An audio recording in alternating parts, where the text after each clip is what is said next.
If there's one technology which is being hyped some more right now, it's 3D printing.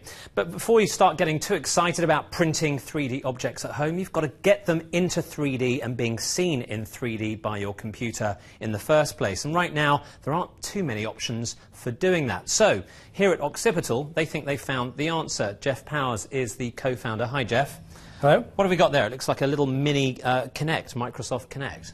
Well, in fact, this device was inspired a bit by the Kinect, but it's actually much different. It's the first 3D sensor that's been designed to work with mobile devices, as you can see, starting with the iPad. So it's a 3D depth perception camera inside there? Yeah, that's right. It's able to sense the environment, and instead of sensing color, it's actually sensing the geometry of the space. Okay, enough talk. Let's see this thing in action. Okay, I'll try and keep still, but I'm just going to ask you, what are the current limitations of the device at the moment? So just talk us through what kind of detail I'm going to be seeing.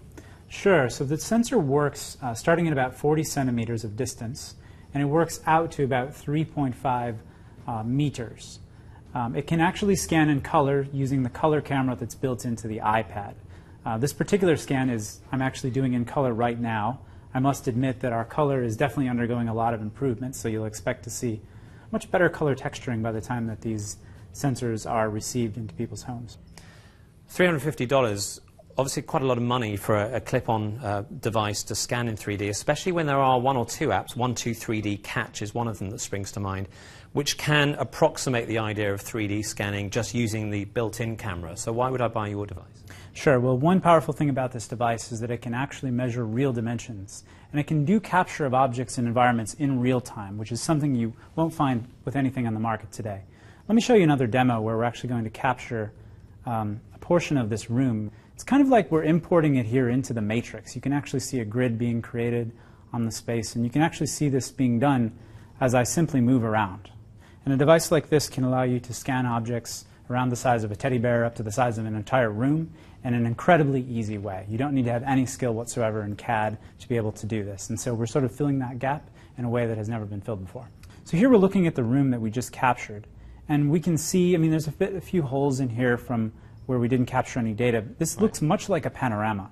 But what differs from a panorama is that we can actually take a look at the space from a bird's eye view. I can flip to an X-ray view. We're able to see the sort of the floor plan from a top-down view. Is this a solution looking for a problem?